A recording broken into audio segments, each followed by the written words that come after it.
Breaking news చూస్తున్నాం. మాజీ ముఖ్యమంత్రి బీఆర్ఎస్ అధినేత కేసీఆర్ అసెంబ్లీ నుంచి వెళ్లిపోయారు. ఈరోజు ఉదయం నందినగర్లోని నివాసం నుండి అసెంబ్లీకి చేరుకున్నారు కేసీఆర్. ఈ సందర్భంగా మాజీ సీఎంకు బీఆర్ఎస్ ఎమ్మెల్యేలు స్వాగతం పలికారు. ఆపై కేసీఆర్ను ఎమ్మెల్యే తోడ్కొని సభకు వెళ్లారు. కేసీఆర్ వెళ్లిన కాసేపటికే తెలంగాణ అసెంబ్లీ సమావేశాలు ప్రారంభమయ్యాయి. మిగతా సభ్యులు అందరికంటే ముందుగానే కేసీఆర్ వెళ్లి తన చైర్లో కూర్చున్నారు. సీఎం రేవంత్ రెడ్డి అసెంబ్లీ హాల్లోకి రాగానే కేసీఆర్ దగ్గరికి వెళ్లి కరచాలనం చేశారు. అలానే సీఎం తర్వాత మంత్రులు ఎమ్మెల్యేలు కూడా కేసీఆర్ దగ్గరికి వెళ్లి కరచాలనం చేశారు. ఆపై సభ ప్రారంభం కాగానే కొద్దిసేపు మాత్రమే సభలో ఉన్నారు కేసీఆర్. తర్వాత హరీష్ రావుతో పాటు బయటకు వచ్చారు. అనంతరం అసెంబ్లీ నుండి తిరిగి నందినగర్ నివాసానికి గులాబీ బాస్ వెళ్ళిపోయారు. ఇదే విషయానికి సంబంధించి మరింత సమాచారాన్ని మా ప్రతినిధి భవిత అందిస్తారు ఫోన్ ద్వారా. భవిత, చెప్పండి, కేసీఆర్ ఉండి వచ్చి మమ అనిపించుకుని వెళ్ళిపోవడానికి కారణం ఏంటి? మరి అదేవిధంగా ముఖ్యమంత్రి కేసీఆర్ వెళ్ళి కరచాలనం చేయడాన్ని ఏ రకంగా చూడాలి? మరి ప్రజల్లోకి ఇది ఏ రకంగా వెళ్ళే అవకాశం ఉంది? రేపొద్దున కేసీఆర్ మళ్ళీ సభకి హాజరయ్యే అవకాశం ఉందా?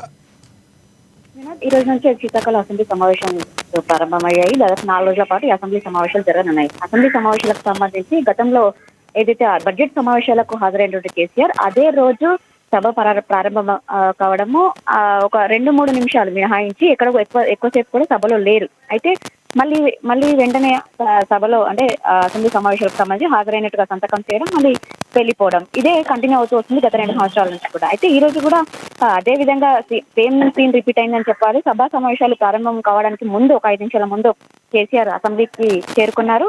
తర్వాత సమావేశం ప్రారంభమైన తర్వాత జాతీయ గీతం ఆలపించిన తర్వాత సభలో సంతాప ప్రక్రియ ప్రవేశపెడుతున్నటువంటి నేపథ్యంలోనే ఎక్కడ కూడా ఒకరి సంతాపం కూడా ప్రక్రియ పూర్తి కాక ముందుకే సభ నుంచి మరొకసారి తిరిగి కేసీఆర్ వెళ్లిపోయినటువంటి సిచ్యువేషన్ అయితే కనబడుతుంది. అయితే అందరూ భావించినట్టుగానే కేసీఆర్ కేవలం హాజరు చేసుకోవడానికి సభకు వస్తారు, తర్వాత వెళ్ళిపోతారు అన్నట్టుగానే అదే సీన్ మళ్ళీ రిపీట్ చేశారు కేసీఆర్. అయితే ఈ రోజు మాత్రం సభకు రావడానికి సంబంధించి మాత్రం పూర్తి స్థాయిలో ఏదైతే ఈసారి మాత్రం ఖచ్చితంగా కేసీఆర్ అన్ని సమావేశాలు అంటే సభకు సంబంధించినటువంటి చర్చకు హాజరవుతారని చెప్పేసి బీఆర్ఎస్ నేతలు ఇప్పటికీ చెప్తున్నటువంటి నేపథ్యం కనబడుతుంది. ఈ సమావేశాలకు హాజరు కావడానికి నిన్ననే ఫామ్ హౌస్ నుంచి కూడా ఎర్రవెల్లి ఫామ్ హౌస్ నుంచి నిన్నే కేసీఆర్ నందినగర్ నివాసానికి చేరుకున్నారు. అయితే ఈ రోజు ఉదయం నందినగర్ నివాసం నుంచి నేరుగా అసెంబ్లీకి వచ్చారు.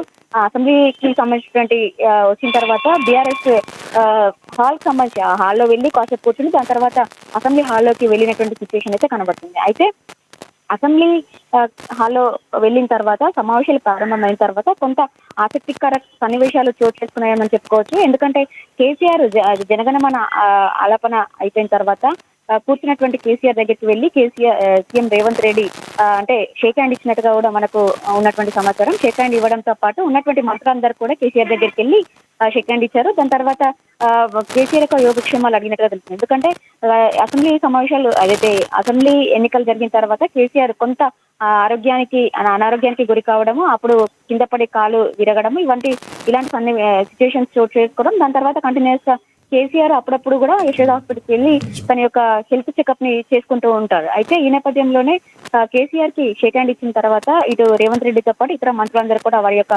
ఆరోగ్యం గురించి ఎలా ఉంది అని చెప్పేసి అడిగి తెలుసుకునే సందర్భం కనబడుతుంది. అయితే ఇంతలోనే మంత్రి ఉత్తమ్ కుమార్ రెడ్డి కూడా కేసీఆర్ దగ్గరికి వెళ్ళి షేక్ హ్యాండ్ ఇవ్వడం, కానీ ఇతరత్ర మంత్రులందరూ ఇచ్చిన దానికంటే కొంత గట్టిగా షేక్ హ్యాండ్ ఇచ్చినటువంటి సందర్భం ఉంది. అయితే ఆ నేపథ్యంలోనే ఎందుకు ఇంత గట్టిగా ఇస్తున్నారు, ప్రేమతో ఇస్తున్నారా లేదంటే కోపంతో ఇస్తున్నారా అనేటువంటి కామెంట్ కూడా కేసీఆర్ చేసినట్టుగా కూడా తెలుస్తుంది. అయితే కొంత అక్కడ ఇలాంటి సన్నివేశాలు మాత్రం కొంత మంచి సాంప్రదాయానికి తీసాయని చెప్పేసి మనం చెప్పుకోవచ్చు. ఎందుకంటే అసెంబ్లీ బయట అంటే ఇతరత్ర రాజకీయ అంశాలకు సంబంధించి ఇద్దరు కూడా ప్రత్యర్థులు, ఒకవైపు అధికార పక్షం, మరొక వైపు ప్రతిపక్షం, గతంలో ఉన్నటువంటి మాజీ అంటే సీఎంగా ఉన్నటువంటి మాజీ సీఎం కేసీఆర్ తో పాటు ప్రస్తుత సీఎం రేవంత్ రెడ్డి అలాంటి సిచ్యువేషన్ చోటు చేసుకోవడం అనేది కొంత మంచి పరిణామాలకే దారి తీసిందని కూడా మనం చెప్పుకోవచ్చు. Right, thank you Bhavitha.